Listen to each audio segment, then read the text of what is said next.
सेंगुर नदी के किनारे, कालिंद्री नदी के किनारे, ईसन नदी के किनारे, ज्यादातर पाल नदियों के किनारे ही बसा हुआ मिलेगा साहब। नदियों किनारे जो बीहड़ पड़े थे वहां पशु चराना आसान हो जाता था।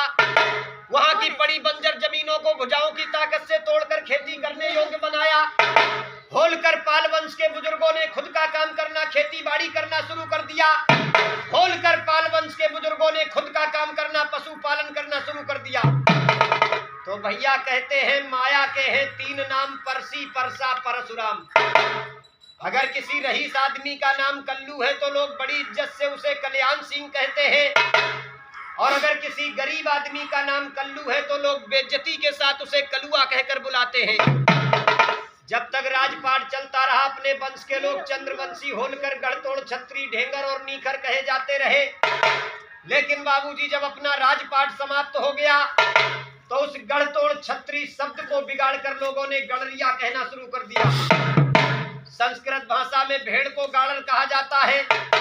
भारी मात्रा में प्राचीन काल में गाड़र पालने के कारण संस्कृत के विद्वान ब्राह्मणों ने संस्कृत भाषा में अपनी जाति का नाम गड़रिया रखा था, वरना आप लोग गड़रिया नहीं हो साहब। ये केवल संस्कृत भाषा का एक व्यवसायिक शब्द है।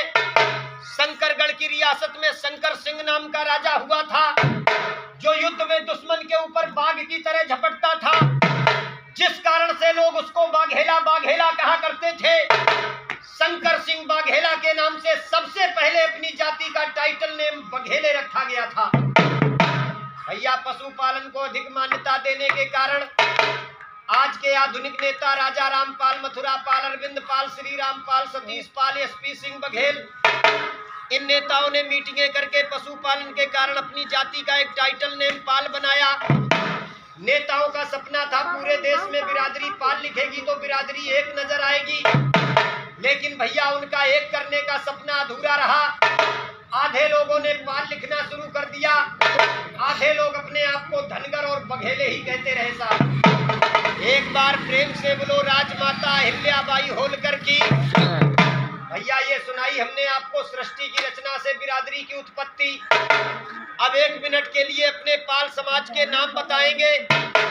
देश में बिरादरी तो बहुत है, लेकिन अपनी बिरादरी के नाम भी बहुत है साहब। अलग अलग प्रांतों में बिरादरी अलग अलग नामों से पुकारी जाती, इसलिए बिरादरी के लोग बिरादरी को पहचान नहीं पाते, बिरादरी का बहुमत और संगठन नहीं बन पाता। जैसे कि अपने उत्तर प्रदेश में ही अपनी जाति को ढेंगर, नीखर, पाल, बघेले, धनगर, गड़रिया 6 नामों से पुकारा जाता।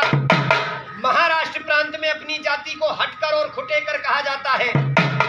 ये जो हटकर है वो नीखर है और जो खुटेकर है वो ढेंगर वंश के पाल है। राजस्थान में अपनी जाति को गायरी, ग्वाल और रैबारी 3 नामों से पुकारा जाता। मध्य प्रदेश में चाहे ढेंगर हो चाहे नीखर हो, सभी को बघेले ही कहा जाता है। वहां के बघेलों से धोखे से भी पाल कह दो तो उन्हें बुरा लग जाता है भैया, क्योंकि पाल वहां पर बकरा काटने वाले खटीक लोग लिखते हैं। हरियाणा, पंजाब, दिल्ली, गोवा, उत्तरांचल, छत्तीसगढ़, जम्मू कश्मीर में अपनी जाति को धनगर और नीखर कहा जाता। भैया तुम्हारे बिहार में अपनी जाति को भेड़ियार और गंगाजली कहते। बंगाल राज्य में पाल समाज को ऊनी कंकड़, हत्ती कंकड़ कहा जाता। आज भी वहां भारी मात्रा में भेड़ पालन होता, हाथों से ऊन बनाया जाता, इसलिए ऊनी कंकड़ और हत्ती कंकड़ कहे जाते हैं। कर्नाटक, पांडिचेरी, उड़ीसा, तमिलनाडु में अपनी जाति को कुरबा, कुरब, देवगौड़ा 3 नामों से पुकारा जाता। भैया कर्नाटक के एचडी देवगौड़ा जो भारत के प्रधानमंत्री बने थे अपने पाल समाज के ही थे साहब, लेकिन नामों की जानकारी न होने के कारण 5 साल तक बिरादरी की सरकार चलती रही। देश के पाल नहीं जान पाए कि हमारी बिरादरी की सरकार चल रही है। आज भी कुरबा नीखर समाज के सिद्धरमैया जी कर्नाटक के मुख्यमंत्री बने हुए साहब। पश्चिमी बंगाल में पाल समाज को घोष कहते हैं। हिमाचल प्रदेश में पाल समाज को गद्दी कहते हैं। अंडमान निकोबार द्वीप समूह में कुरुम्बा इंडियन कहे जाते। दादरा नगर हवेली, असम, मणिपुर, मेघालय, त्रिपुरा राज्य में आज भी अपनी जाति को गढ़तोड़ छत्री कहते हैं। गुजरात राज्य में पाल समाज के लोगों को भरवाड़ कहा जाता है। भरवाड़ों की संख्या भरी पड़ी है गुजरात में, उनकी तूती झूम रही है साहब। लेकिन यहाँ से जो बिरादरी के लोग गुजरात जाते हैं, यही नहीं जान पाते हैं कि ये भरवाड़ लोग भी हमारी बिरादरी के हैं साहब। अलग अलग प्रांतों में अलग अलग नाम होने के कारण बिरादरी का बहुमत और संगठन नहीं बन पाता। जरूरत है 36 नामों को समाप्त करके बिरादरी का एक नाम बनाने की।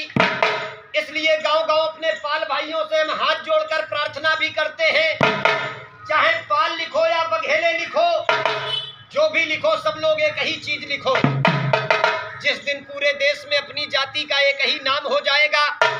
मैं घूमा हूं पाल समाज में, मैंने देखा है कितना है देश में पाल समाज।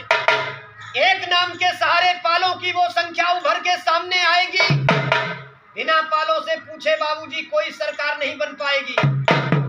आज भी सरकार बनाने में पाल समाज का बहुत बड़ा योगदान रहता है, लेकिन वकील साहब टुकड़ों में बटे होने के कारण कहीं कोई स्थान नहीं मिलता है।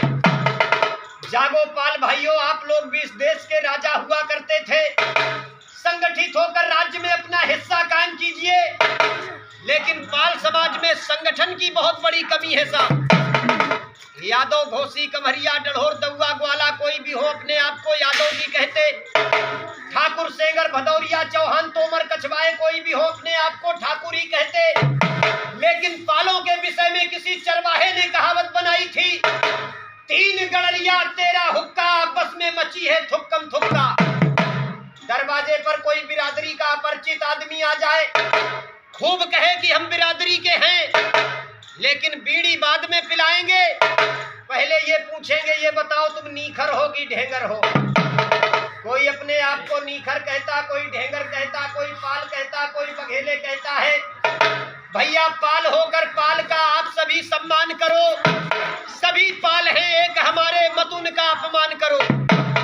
हो गरीब गर पाल की बेटी तो उसका मिलकर कन्यादान करो, बेघर मिले गर पाल कोई तो उसका मिलकर खड़ा मकान करो। आए चुनाव जो प्रधानी का, पता चला 10-15 साल में सीट आई, 10-15 पाल खड़े हो गए, कोई नहीं बन पाया। जबकि सिंगी सेवरा जैसे गांव में दूसरी जाति का प्रधान कभी नहीं